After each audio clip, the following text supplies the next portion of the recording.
The Northwest Territory state of emergency this Wednesday night. The community is reduced to rubble and growing fears as flames creep closer to the capital. Igniting legal action. The lawsuits blaming Hawaii's power provider for the deadly and disastrous wildfires as the highway to Lahaina reopens. Canada's housing market cools down. What's putting the chill on sales and construction? And a brain scan of a different kind. How artificial intelligence could read your mind. Global National with Donna Friesen. Reporting tonight, Farah Nasser. Good evening to you. Thanks so much for joining us. We begin with what is now a state of emergency in the Northwest Territories. The situation, dire.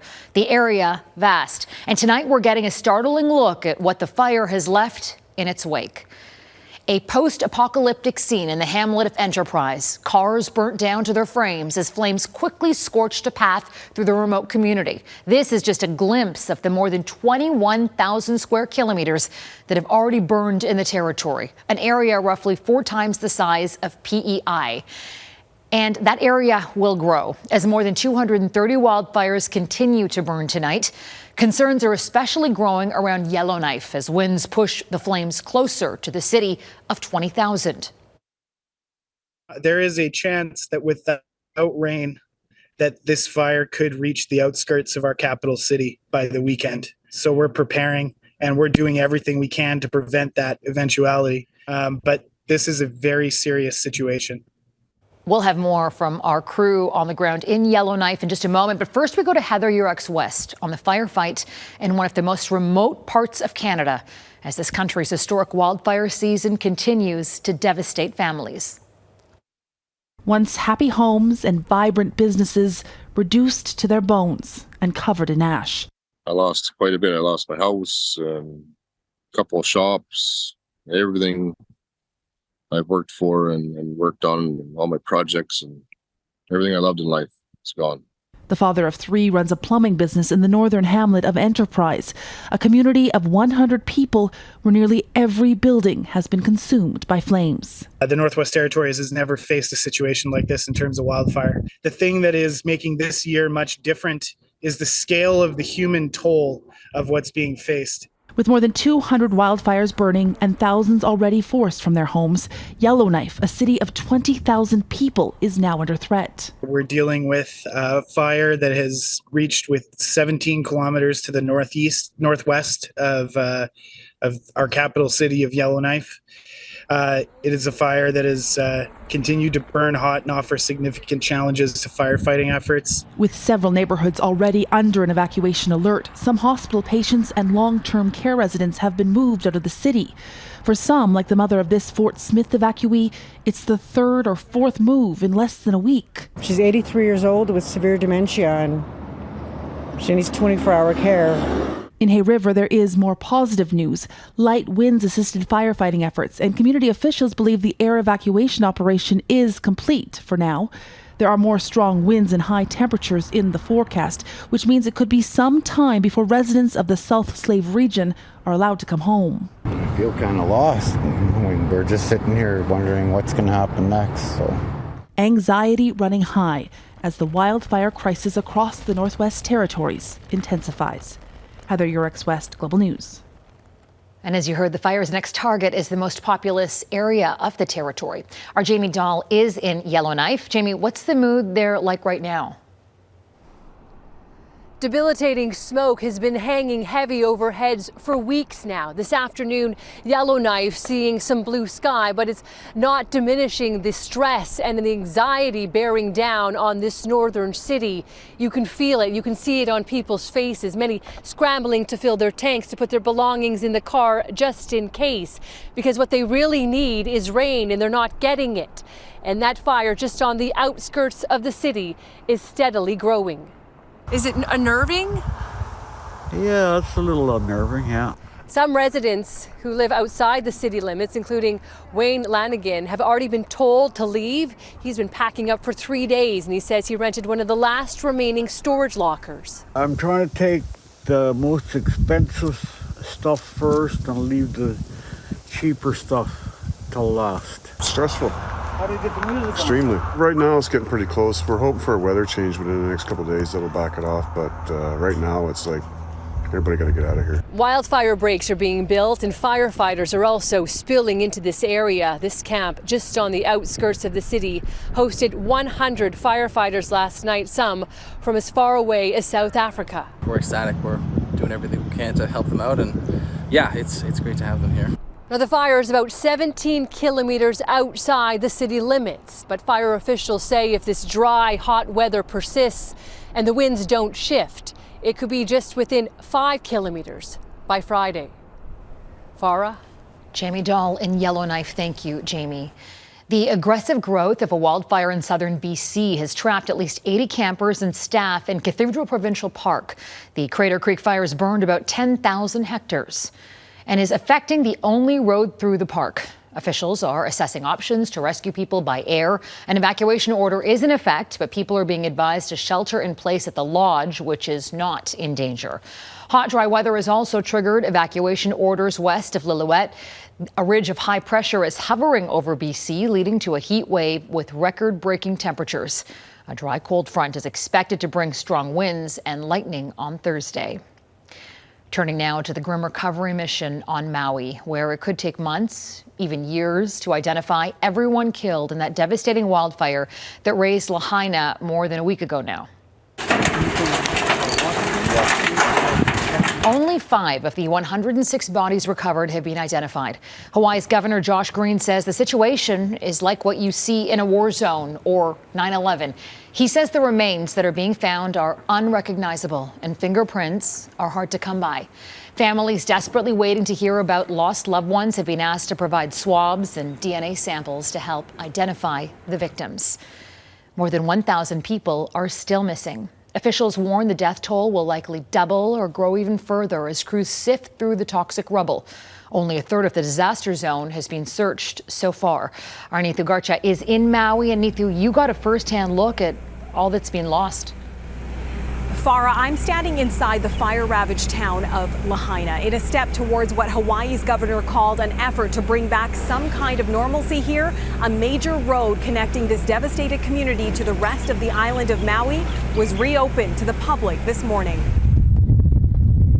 At the crack of dawn, vehicles lined up by the dozens, waiting to take the route which had been significantly restricted, with police checkpoints blocking access for most people over the last week. It forced some groups to send in supplies by boat. From the road above the historic seaside town, once the capital of the Kingdom of Hawaii, you can see the trail of destruction. All the history that went up in smoke. It's been pretty devastating. You run into animals that have been through the fire.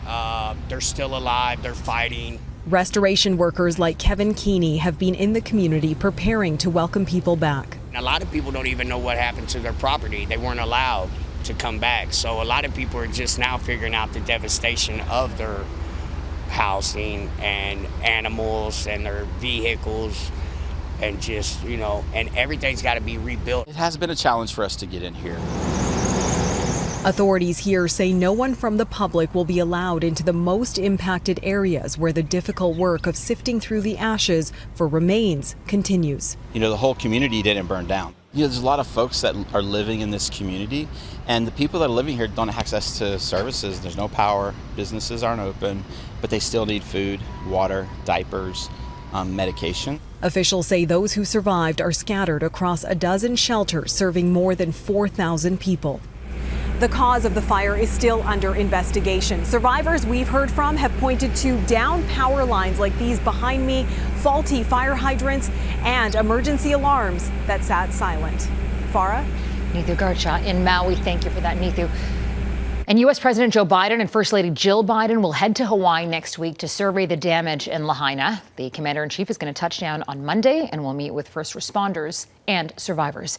And as Neetu mentioned, strong winds from Hurricane Dora fanned the flames, and there's some evidence gusts on August 8th were strong enough to bring down some power lines on Maui. An investigation into the exact cause of the fire that destroyed Lahaina is only just beginning, but there is strong video evidence from that day, including the ignition of a fire just after 6:30 in the morning on the hillside above Lahaina.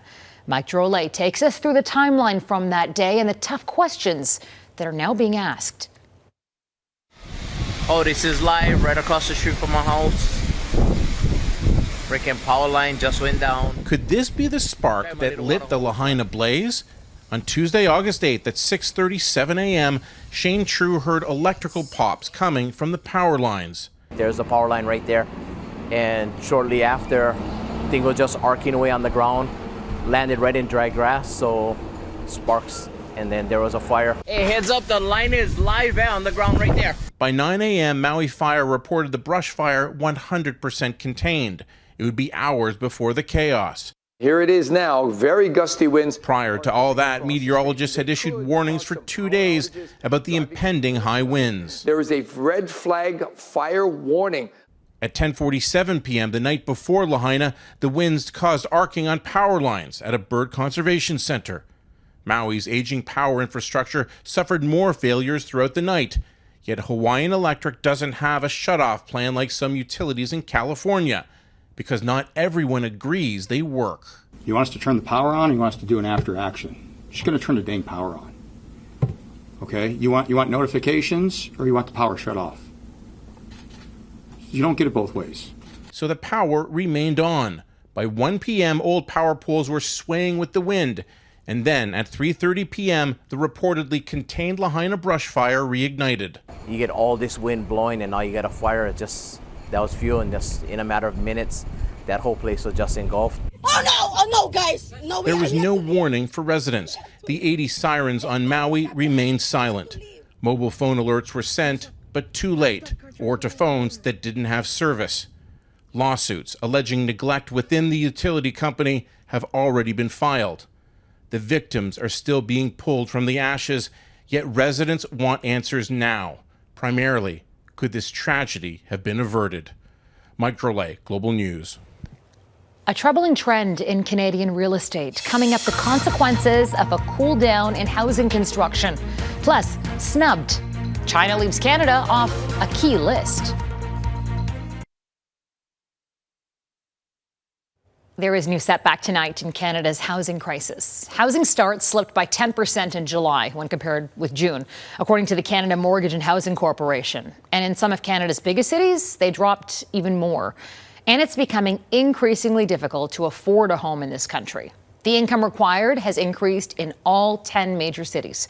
As Mackenzie Gray reports, high interest rates are piling on the pressure. Scenes like this are the #1 way out of the housing crisis. But new construction in Canada has taken a big hit. With a slowdown in housing starts right now, we're headed in the wrong direction. The Canadian Housing and Mortgage Corporation announcing nearly 30,000 fewer homes started construction in July compared to the month before. A trend even worse in Canada's most expensive cities, with a 23% drop in Vancouver and a 29% decline in Toronto. This lack of housing construction is going to cause both house prices and rents to go up. And we've seen rents across the country go up 20% or more year over year on new leases. The culprit for constrained construction? A triple whammy of increased land prices, high development fees charged by governments, and a huge run-up in interest rates. Those factors also leading to 22% of builders to cancel projects that had already started.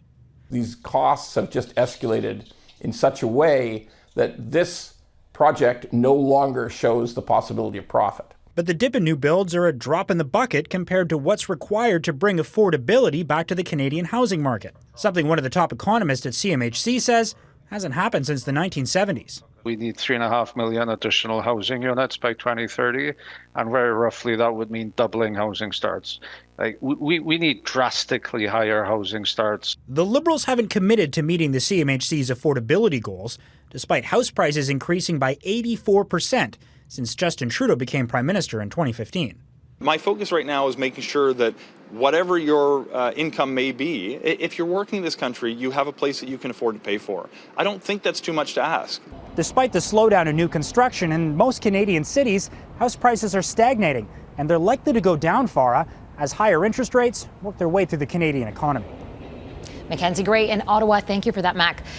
A BC woman notorious for posing as a fake nurse is facing another round of criminal charges. 51-year-old Brigitte Clairot was charged last week with fraud over $5,000, impersonation using forged documents, and assault for alleged offenses committed at a private clinic in the Greater Victoria area in 2020.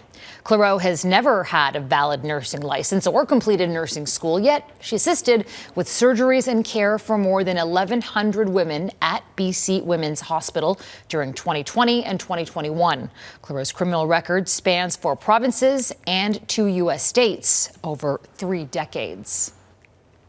Now to a surfing adventure in Indonesia that went very wrong. 4 Australian surfers and their 3 Indonesian guides were boating out to an island surfing spot aboard a small wooden speedboat when they hit bad weather. 36 hours after they disappeared, search teams finally found the 4 surfers and 2 of their guides bobbing on their surfboards. Massive thanks to our friends here on the island. They did such an amazing job logistically to pull through and just like not stop searching the whole time. And you know, there were some moments out there where we were all quite nervous. It's not all good news. Indonesian search crews are still looking for one of the crew members who's still missing. For decades, surfers have been taking risky trips to hard-to-reach places across Indonesia, looking for that perfect wave. Air assault ahead. Russia's relentless attacks on Ukrainian grain silos.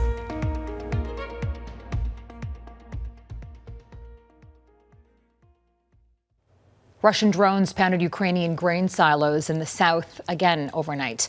The airstrikes targeted facilities at one of the key Danube river ports, collapsing walls and scattering grain. Ukraine's Danube ports had accounted for about a quarter of grain exports before Russia pulled out of a major deal last month. It provided safe passage for the export of Ukrainian grain through the Black Sea. Today, a loaded shipping container set sail through the Black Sea after being stuck at the port of Odessa since Russia launched its full-scale war. It traveled through a temporary corridor made by Ukraine for merchant shipping. China has left Canada off its list of approved destinations for group travel. Tours can be booked in more than 70 countries, but not Canada. China says it's related to what it calls Canada's hyped-up allegations of foreign interference, and it also blames a rise in rampant anti-Asian attacks. What's on your mind? Next, how artificial intelligence could one day answer that question.